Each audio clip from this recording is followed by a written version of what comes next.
Oscillation chapter 5 question number 9. In SI unit the differential equation of an SHM is d square x by dt square is equal to minus 36x. We have to find frequency and the period.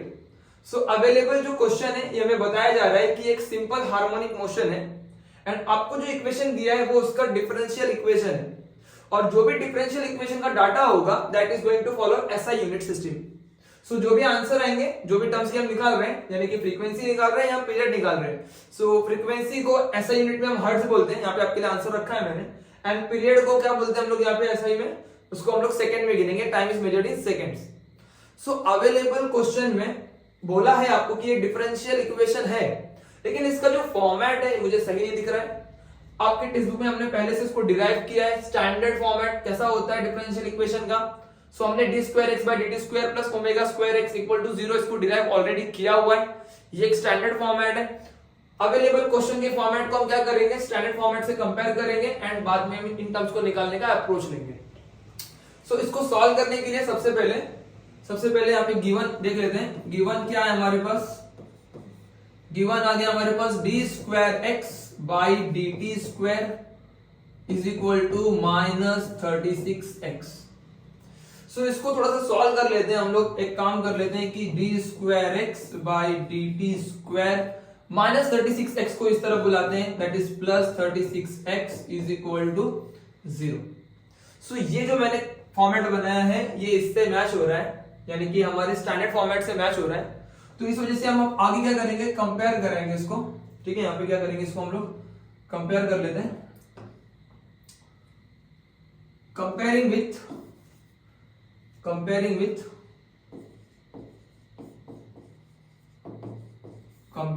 With standard format जो है हमारा that is d square x by d t square plus omega square x is equal to 0. इससे हम लोग यहाँ पे इसको compare कर रहे हैं. एंड अगर इस कंपैरिजन को ठीक से चेक कर लें तो हमारे पास कंपेयर करके क्या क्या हमें मिल रहा है. देखो जरा, D square x by d t square हो गया, एक्स के पहले एक्स हो गया. ओमेगा स्क्वायर की वैल्यू हमें हाईलाइट हो रही है. ओमेगा स्क्वायर की वैल्यू कितनी आ गई यहाँ पर 36. ओमेगा स्क्वायर आपको मिल चुका है यहाँ पर 36. ओमेगा स्क्वायर का मतलब हमें तो ओमेगा चाहिए. एक्चुअली हमें ओमेगा नहीं चाहिए. हमें क्वेश्चन में क्या पूछा था देख लेते हैं. हमें क्या चाहिए था, आइदर फ्रीक्वेंसी एंड पीरियड. एक तो फ्रीक्वेंसी और क्या पूछना हमसे, period. So what is frequency. Frequency का लेटर जो हम इस्तेमाल कर रहे हैं यहाँ पे, सो फ्रीक्वेंसी का जो लेटर हम यहाँ पे इस्तेमाल कर रहे हैं, सो मैं यहाँ पे लिख देता हूं फ्रीक्वेंसी का सिंबल हम इस्तेमाल कर रहे हैं, एन चाहिए हमको. ओके, एंड सेकेंड बोला है टाइम पीरियड. क्या बोला है हमको, टाइम पीरियड जिसका फॉर्मूला हम कैपिटल टी यूज करने वाले हैं.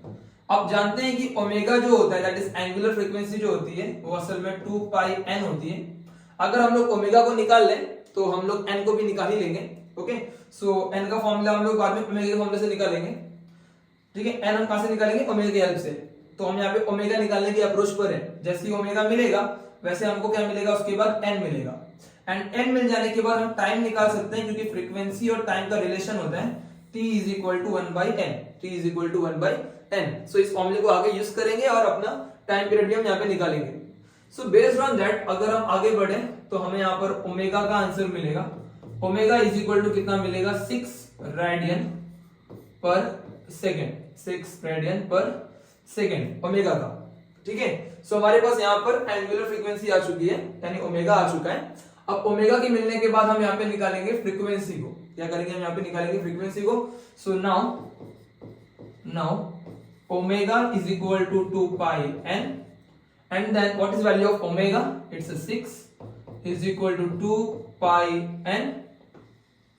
इसको नीचे बुला लेते हैं. 6/2 into pi is equal to n. 2 1s are 2 3s are 3/3.14 is equal to n.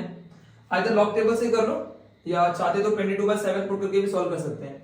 सो आप इसका आंसर लॉग टेबल से अगर सॉल्व करोगे तो n की वैल्यू मिलेगी 0.955 जो कि एक्चुअली आपका आंसर था.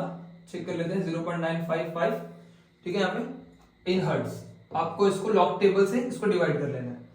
सो वंस एक बार हमारे पास यहाँ पर n की वैल्यू आ गई, फ्रीक्वेंसी आ चुकी है. अब हम निकालेंगे यहाँ पर टाइम पीरियड.